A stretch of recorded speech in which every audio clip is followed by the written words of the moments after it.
పంటల్లో చీడపీడల బెడద వల్ల దాదాపు 30 నుంచి 35% దిగుబడిని రైతులు నష్టపోతున్నారు. ముఖ్యంగా పురుగుల వల్ల నష్టం అపారంగా ఉంటుంది. రైతుకు పెట్టుబడి కూడా చేతికి రాని సందర్భాలు అనేకం. వీటి నివారణకు రసాయన మందులపై ఆధారపడటం వల్ల పర్యావరణం కలుషితం కావడంతో పాటు పూర్తి స్థాయిలో నష్ట నివారణ సాధ్యపడటం లేదు. అయితే వీటిని అతి తక్కువ ఖర్చుతో అరికట్టే పరిష్కారం ఇప్పుడు రైతుల ముందే ఉంది. ట్రైకోగ్రామా కార్డుల పేరుతో పంటలను నాశనం చేసే పురుగుల నివారణకు శాస్త్రవేత్తలు అందుబాటులోకి తెచ్చారు. మరి అది ఏ విధంగా తయారు చేస్తారు, పంట పొలాల్లో ఏ విధంగా పనిచేస్తుందో ఇప్పుడు చూద్దాం.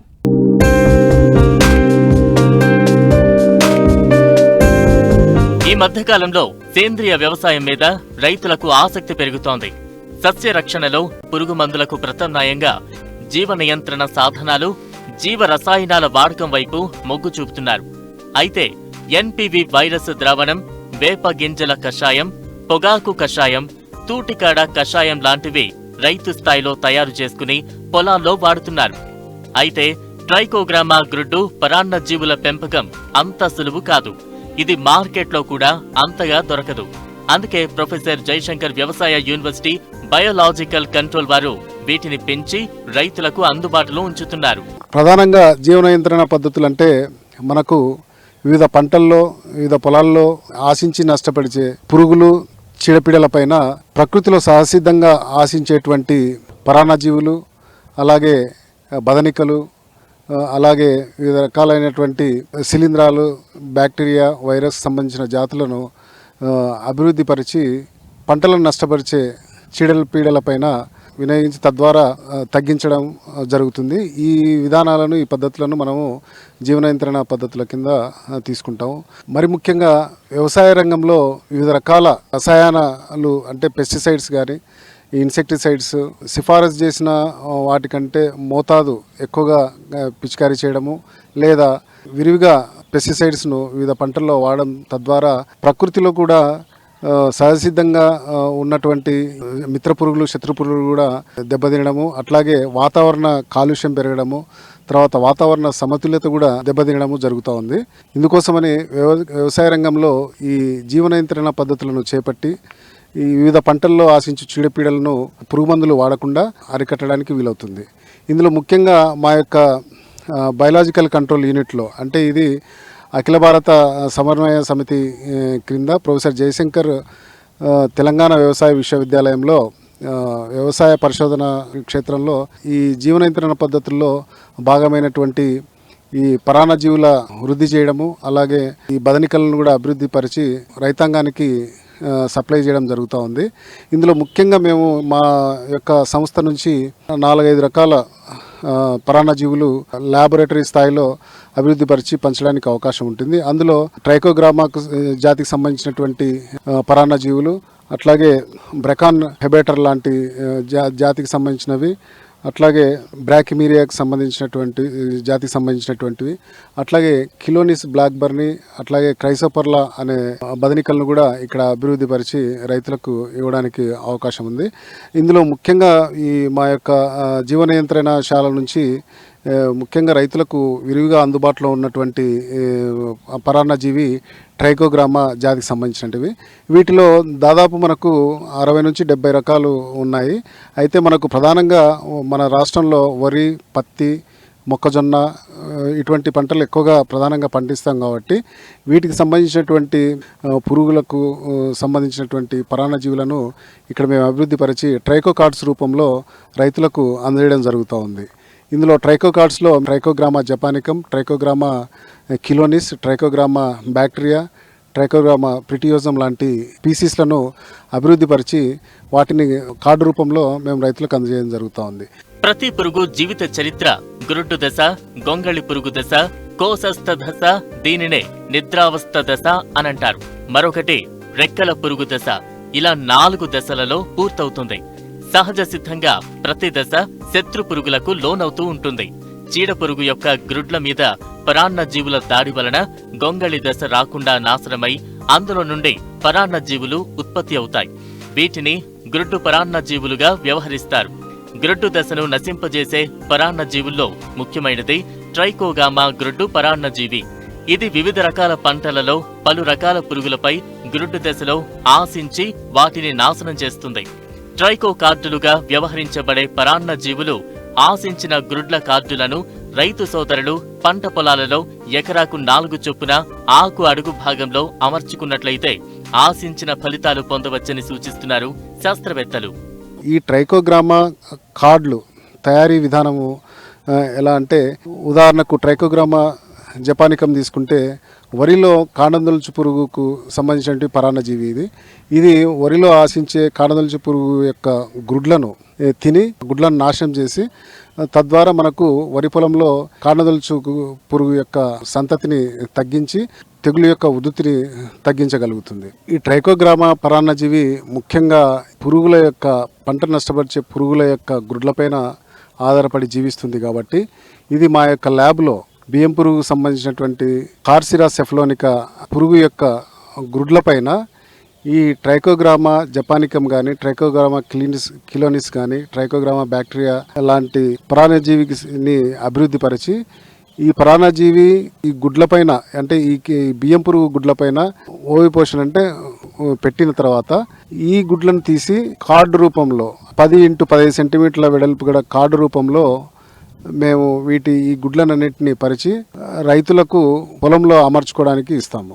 సో ఈ రకంగా ఈ ట్రైకోగ్రామా కార్డులు బియ్యం పురుగులో ఉన్నటువంటి ఈ ట్రైకోగ్రామా పరాన్నజీవి యొక్క గుడ్లు పొదిగి అవి మళ్ళీ దాని యొక్క ట్రైకోగ్రామా అడల్ట్స్ వ్యాస్ప్స్ బయటికి రావడం కోసం మినిమం 8 నుంచి 10 రోజులు పడుతుంది.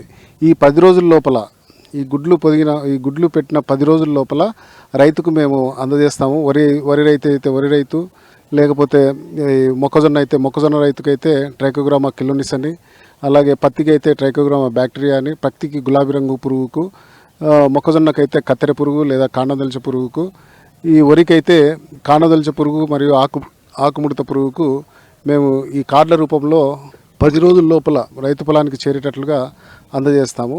ఆ పొలంలో ఈ యొక్క కార్డులను చిన్న చిన్న ముక్కలుగా చేసి ఒక్కొక్క ముక్కను 10 నుంచి 15 అడుగుల దూరంలో ఈ ఆకు కింది భాగంలో గుడ్లు నేల వైపు ఉండేటట్లుగా ఉంచుకొని స్టాప్లర్తో క్లిప్ చేసుకోవడం కానీ చేసుకుంటే కనుక ఇవి తర్వాత ఆ గుడ్ల నుంచి బయటకు వచ్చినటువంటి ట్రైకోగ్రామా కిలోనిస్ అనేటువంటి ఈ పారాసైటాయిడ్ అంటే ఈ పరాన్నజీవి తిరిగి పొలంలో రిలీజ్ అయ్యి విడుదలైనటువంటి పరాన్నజీవి ఈ యొక్క పొలంలో ఆశించినటువంటి ఈ కాండందొలుచు పురుగు యొక్క గుడ్లను కానీ ఆకుముడత యొక్క గుడ్లను కానీ వరి పొలంలో ఆశించినటువంటి ఆకుముడత గుడ్లను కానీ వెతికి వాటిపైన గుడ్లు పెట్టి ఆ గుడ్డునంతా కూడా తన యొక్క జీవిత చక్రానికి ఉపయోగించుకొని మళ్ళీ ఆ గుడ్ల నుంచి మరి యొక్క ట్రైకోగ్రామా కిలోనిస్ అనే పరాన్నజీవి బయటకు వచ్చి ఆ రకంగా మల్టిప్లై అభివృద్ధి చెందడమే కాకుండా తద్వారా మనకు ఆ కాండందొలుచు పురుగు లేదా ఈ ఆకుముడత పురుగు యొక్క ఉధృతి తగ్గుతుంది. ఈ రకంగా మా యొక్క ల్యాబ్ నుంచి ఈ ట్రైకోగ్రామా కిలోనిస్ అనేటువంటి పరాన్నజీవిని ఈ కార్డుల రూపంలో రైతాంగానికి అందుబాటులోకి తెచ్చాము.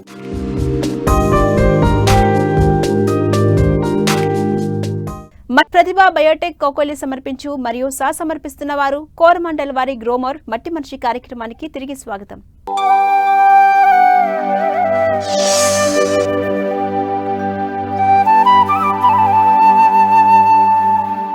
వ్యవసాయంలో ప్రతి ఏటా పెట్టుబడులు పెరుగుతూనే ఉన్నాయి, దిగుబడులు మాత్రం తగ్గుతున్నాయి. వచ్చిన పంట దిగుబడులకు మార్కెట్లో ధరలు రావట్లేదు. దీంతో ఆరుగాలం కష్టపడుతున్న అన్నదాతకు అప్పుల తిప్పలు తప్పట్లేదు.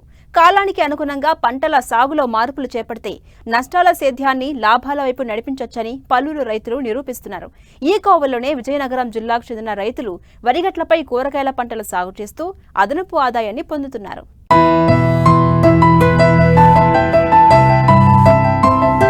ఒకప్పుడు రైతులు సమీకృత వ్యవసాయం చేసేవారు. సమీకృత వ్యవసాయం అంటే సంప్రదాయ పంటలతో పాటు వాణిజ్య పంటలు, ఉద్యాన పంటలు, అనుబంధంగా పాడి, కోళ్లు, జీవాల పెంపకం అన్నమాట. పాడి పరిశ్రమ నుండి వచ్చే వ్యర్థాలు పంట పొలాలకు, పంట పొలాల వ్యర్థాలు పాడి పరిశ్రమకు వాడుతూ పెట్టుబడులు తగ్గించుకుని నాణ్యమైన దిగుబడులను పొందేవారు. అంతేకాదు, ఒకవేళ పంట దెబ్బతిన్నా అనుబంధ రంగాల ద్వారా ఆ లోటును పూడ్చుకునేవారు. అయితే రాను రాను వాణిజ్య పంటలకు మార్కెట్లో అధిక ధరలు పలకడం రైతులు వీటి సాగుకు మొగ్గు చూపారు. అంతేకాదు, అనుబంధ రంగాలను వదిలేసి ఏకపంట విధానాన్నే పాటించారు. అయితే ప్రకృతి విపత్తులు, వాతావరణ మార్పులతో ఒక్కోసారి పంట దెబ్బతిని పూర్తిగా నష్టాలను చవిచూసేవారు. కానీ విజయనగరం జిల్లా బొబ్బిలి మండలం గొల్లపల్లి గ్రామంలోని రైతులు మాత్రం భిన్నం. ప్రతి ఏటా ఖరీఫ్లో వరి సాగు చేస్తూనే గట్లపై అపరాలు, తీగజాతి కూరగాయలను సాగు చేస్తూ ఉంటారు. తమ ఇంటి అవసరాలు తీరగా మిగిలిన కూరగాయలను మార్కెట్లో అమ్ముతూ అదనపు ఆదాయం పొందుతున్నారు. మేము వ్యవసాయ క్షేత్రం వరి కూడా ఉంది. ఆ వరి గట్ల పైన చిక్కుడు మొక్కలు ఎక్కువ చిక్కుడు బాధలు వేస్తుంటామండి. ఇది మాకు అన్సీజన్ అండి. మాకు ఏ విధమైన ఫలసాయాలు దక్కని టైంలో ఇది మేము ఒక జీవనోపాధిగా మేము చేసుకుంటున్నామండి.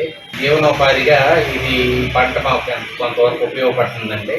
మాకు బొబ్బిలి దగ్గర మార్కెట్ అండి. ఈ మార్కెట్లోకి మేము పట్టుకెళ్తామండి. అలాగే మాకు ఏంటంటే ఈ టైంలో ఏది బయట పనులంటే ఏముండవు. మాకు వ్యవసాయం మీద ఆధారపడి ఉంటాం కాబట్టి ఈ టైంలో కొద్దిగా ఇది కొంత వెసులుబాటు మాకు కొంత ఆదాయం వచ్చే ఏర్పాటు ఉంటారండి. రైతులు లాభాల బాట పట్టేందుకు వ్యవసాయ శాఖ అధికారులు పొలాల గట్లపై పంటలు పండించేందుకు ప్రోత్సహిస్తున్నారు. ఇందులో భాగంగా కంది, మునగ, కూరగాయల విత్తనాలు రాయితీపై అందిస్తున్నారు. దీంతో చాలా మంది ముందుకొస్తున్నారు. గట్లపై కంది, మునగ, అరటి, బంతి, బీర, బీన్స్ లాంటి తీగజాతి కూరగాయలను సాగు చేయడం ద్వారా 5 నుంచి 10,000 వరకు అదనపు ఆదాయం వస్తుందని చెప్తున్నారు. వరి పొలాల గట్ల మీద అంతర పంటలు అంటే రక్షక పంటలు అంటే మనకి అపరాలకు సంబంధించిన పందులు కానీ అయితే కూరగాయలు కానీ పెంచుకోవడము, అదేవిధంగా కొంతమంది అయితే పూల మొక్కలు కూడా పెంచుకోవడం అనేది చాలా ఆనవాయితీ గత 10-15 సంవత్సరాల నుంచి కూడా. అసలు ఫస్ట్ ఏరియాకి బొబ్బిలి అండ్ విజయనగరం జిల్లాలో మొట్టమొదటిగా గట్ల మీద కందుల పెంపకం అనేది బాగా అలవాటు పడేటువంటి ఏరియా. అయితే దాన్ని ఇంతకుముందు మనం దాన్ని ఆధారంగా చేసుకునే మన వ్యవసాయ శాఖ నుంచి కూడా చాలా వరకు కందులు అనేది ఉచితంగా గట్ల మీద వేయడానికి కూడా ఇస్తున్నాం ప్రస్తుతం ఇప్పుడు కూడా. అయితే దీన్ని ఇంకా ఇది ఎక్కువ చేసి మన రైతులు ఒక్క కందులే కాకుండా కూరగాయల పంటలు ప్రధానంగా ఏంటంటే మన ప్రాంతం అంటే నార్త్ అంటే విజయనగరం జిల్లాకి అదే శ్రీకాకుళం, వైజాగ్ జిల్లాలో బాగా ఎక్కువగా పాపులర్గా ఉన్నటువంటి కూరగాయలు అనేది ఏంటంటే మొత్తం చిక్కుడు, పొడవ చిక్కుడు అంటారు. ఈ పొడవ చిక్కుడు అనేది చాలా ఎక్కువగా ఇక్కడ వాడుకుంటారండి. మన రైతులలో కానీ సాధారణ జనం అంతా కూడా ఎక్కువగా వర్షాకాలంలో పండించే కూరగాయల పంట ప్రధానమైన పంట ఇది. ఈ పంటని ఎక్కువగా రైతులు ఇక్కడ వాడకం అలవాటు చేసుకోవడం వలన వీరు బయట కొనుక్కోకుండా చాలామంది రైతులు అంటే ఇంట్రెస్ట్ ఉన్న రైతులందరూ కూడా ఎక్కువ గొల్లపల్లి సరౌండింగ్ అంతా కూడా గట్ల మీద వరి గట్ల మీద ఈ పంటను వేసుకుంటూ వాళ్ళకి ఇంటికి అవసరమైనటువంటి కూరగాయలే కాకుండా దీన్ని అదనపు ఆదాయంగా మార్కెట్లో తీసుకెళ్ళి కూడా అమ్ముతుంటారు. ఈ దాదాపు చెప్పండి 1 ఎకరా లేదా 2 ఎకరాలు ఉన్న పొలం రైతు గట్ల మీద వేసుకుంటే నిజంగా చెప్పాలంటే మనం ఒక కంటిన్యూ వేసుకుంటే ఒక 10-15 సెంట్లు విస్తీర్ణంలో ఎంత పంట ఉంటుందో ఆ పంట 2 వరుసలు గట్ల మీద వేసుకొని చాలా మంచి లాభాలు సాటించి దీనివల్ల అధిక ఇన్కమ్ ఆదాయం రావడమే కాకుండా ప్రధాన పంట వరిలో వచ్చేటువంటి చీడపీడలు ముఖ్యంగా రసం పీల్చే పురుగులైనటువంటి దోమ, పచ్చదోమ, అదేవిధంగా గోధుమ రంగు దోమకు సంబంధించినటువంటివి ముందుగా ప్రధాన పంట మీద కంటే ఈ పంట మీద ఆశించడం వలన మనం వాటిని గమనిస్తూ ప్రధాన పంటకి ఎటువంటి హాని కలగకుండా మనం పిచికారీ కానీ తదితర చర్యలు తీసుకోవడానికి అవకాశం ఉంటుంది. ఇది చాలా మంచి విధానం. దీన్ని మామూలుగా మనం శాస్త్రీయంగా వ్యవసాయ దీంట్లో అయితే వీటిని రక్షక పంటలను కూడా అంటాము. అంటే రైతుకి రక్షక పంటను తెలియకపోయినప్పుడు కూడా అదనపు ఆదాయం ఇచ్చేటువంటి పంటగా వాళ్ళకి బాగా దీన్ని జరుగుతుంది. కాబట్టి ఈ విషయంలోన రైతులు అందరూ కూడా అంటే అవకాశం ఉన్నంత వరకు, ఎందుకంటే మీ అందరికీ తెలిసి ఈరోజు మనకు పోషక విలువల విషయానికి వచ్చేసరికి ఆహారం అన్నమనే కాకుండా కూరగాయలు కూడా కంపల్సరిగా మన ఆహారంలో ఉండాలి. కాబట్టి రైతులు వీటిని దృష్టిలో పెట్టుకుని అదే వ్యవసాయ శాఖ తరఫున కూడా మనం దీని మీద ఎక్కువగా ప్రోత్సహిస్తూ మనకి రైతులకు ఇంట్రెస్ట్ ఉన్న వారికి గట్ల మీద కందులు వేయడానికి అదేవిధంగా కూరగాయలు వేసుకుని చాలా అవకాశం మనం కల్పిస్తున్నాము. ఇవి ఎంతో ఆశాజనకం, రైతుకు కూడా చాలా లాభసాటి. కాబట్టి ప్రతి రైతు ఈ విధంగా వెళ్ళగలిగితే ఏమైనా మనం ప్రధాన పంటకి నష్టం జరిగితే ఈ రెండో పంట గట్టు మీదటువంటి పంటల వలన మనకు కొంత ఇంటికి ఆదాయం, అదేవిధంగా మన ఇంటికి అవసరమైనటువంటి పోషకాహార సంబంధించిన కూరగాయలు కూడా మనకు లభించిన అవకాశం ఉంటుంది. కానీ ఇది చాలా మంచి కార్యక్రమం అండి. కాబట్టి రైతులందరూ కూడా వీటి మిగతా వాళ్ళు కూడా ఫాలో చేయగలిగితే తప్పనిసరిగా రైతు తన స్వంతంగా కూరగాయలు పండించుకునే అవకాశం కలుగుతుంది. కాబట్టి ఇది చాలా మంచి కార్యక్రమం అని వ్యవసాయ శాఖ తరఫున నేను చెప్పదలుచుకుంటున్నాను.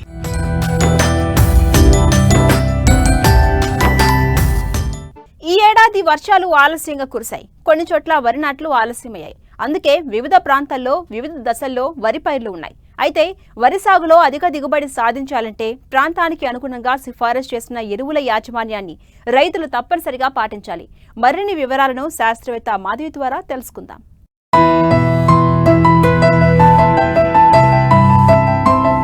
వరి సాగులో భూభౌతిక పరిస్థితులను బట్టి ఆయా ప్రాంతాలకు అనుగుణంగా ఎరువుల మోతాదును శాస్త్రవేత్తలు సిఫార్సు చేస్తున్నారు. సాధారణ పరిస్థితుల్లో వరి పంటకు 3 నుంచి 4 దఫాలుగా ఎరువులు వాడాలని సిఫార్సు చేయడం జరిగింది. కానీ భూసారాన్ని బట్టి నిర్దేశించిన మోతాదులో ఎరువుల వాడకం జరగటం లేదు. కొందరు రైతులు అవసరమైన దానికంటే ఎక్కువగాను, మరికొందరు తక్కువగాను ఎరువులు అందిస్తున్నారు. దీనివల్ల దిగుబడులపై ప్రతికూల ప్రభావం పడుతోంది. కేవలం రసాయన ఎరువులపై ఆధారపడకుండా పంటకు అవసరమైన పోషకాలను 50% వరకు సేంద్రియ ఎరువుల రూపంలో అందిస్తే పైరు ఆరోగ్యంగా, దృఢంగా పెరుగుతుంది. చాలా మంది రైతులు కాంప్లెక్స్ ఎరువులను పైపాటుగా అందిస్తున్నారు. ఈ ఎరువులకు నెమ్మదిగా కరిగే స్వభావం ఉండటం వల్ల పంటకు అవసరమైన సమయంలో పోషకాలు అందే అవకాశం తక్కువ. దీనివల్ల పంటకు ఎటువంటి ప్రయోజనం ఉండకపోగా పెట్టుబడి ఖర్చులు పెరుగుతున్నాయి. ఈ నేపథ్యంలో వరి పంటలో పాటించాల్సిన ఎరువుల యాజమాన్యం గురించి రైతులకు తెలియజేస్తున్నారు వరంగల్ ప్రాంతీయ వ్యవసాయ పరిశోధనా స్థానం శాస్త్రవేత్త మాధవి. ప్రస్తుతం వరి అనేది మన రాష్ట్రంలో దుబ్బు చేసే దశ నుంచి కొన్ని ప్రాంతాల్లో గింజ గట్టిపడే దశలో ఉంది. ముఖ్యంగా ఇప్పుడు వరిలో ఎరువుల యాజమాన్యం గురించి తెలుసుకుందాం. ఎరువుల విషయానికి వచ్చినట్లయితే 1 ఎకరానికి 48 కిలోల యూరియా, 24 కిలోల భాస్వరం, 16 కిలోల పొటాషియం ఎరువులని వేసుకోవాలి. ముఖ్యంగా నత్రజని విషయానికి వస్తే స్వల్పకాలిక రకాలకు అనుకోండి 3 సమభాగాలుగా విభజించుకోవాలి. అంటే 48 కిలోల భాస్వరాన్ని ఇచ్చే ఎరువులు అంటే యూరియా 2 బ్యాగుల యూరియాని 3 సమభాగాలుగా విభజించుకొని 3 టైమ్స్ వేసుకోవాలి. ఫస్ట్ దాన్ని ఆఖరి దమ్ములో, రెండవ డోస్ని దుబ్బు చేసే దశలో, 3వ డోస్ని మనం అంకురం దశలో వేసుకోవాలి.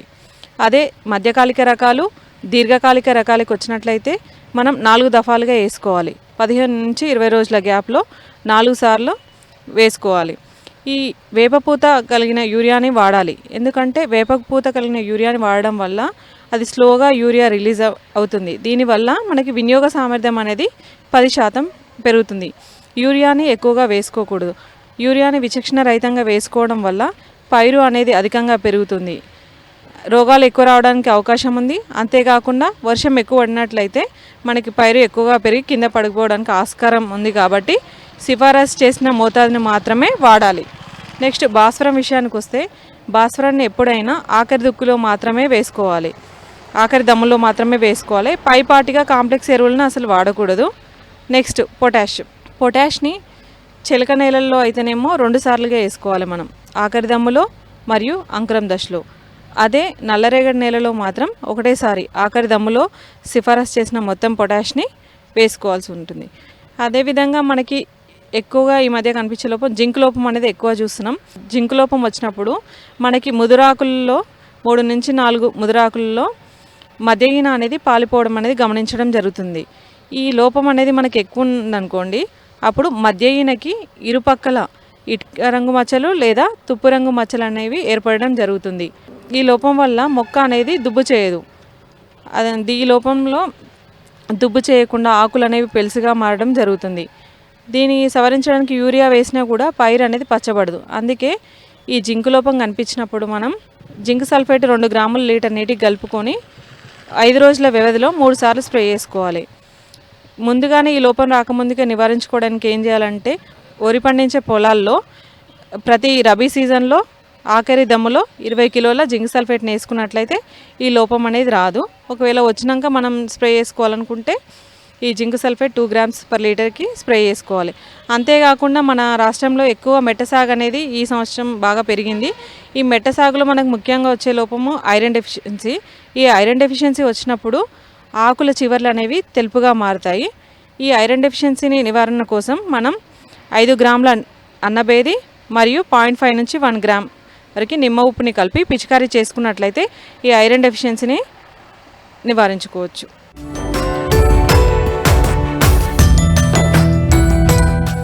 వ్యవసాయంలో సమస్యలకు, సందేహాలకు సమాధానాల కోసం మట్టిమర్చి రైతుకు అండగా నిలుస్తోంది. మీరు సంప్రదించవలసిన మా చిరునామా మట్టిమర్చి 10 TV, road number 36, Jubilee hills, Hyderabad 500033. మా ఫోన్ నెంబర్ 04030010110 మరియు 8897186111. మరిన్ని ఆసక్తికరమైన విశేషాలతో ప్రతిభ బయోటెక్ కోకోలి సమర్పించు మరియు సమర్పిస్తున్న వారు కోరమండల్ వారి గ్రోమర్ మట్టి మనిషి కార్యక్రమంలో మళ్ళీ కలుసుకుందాం. అంతవరకు సెలవు. నమస్కారం.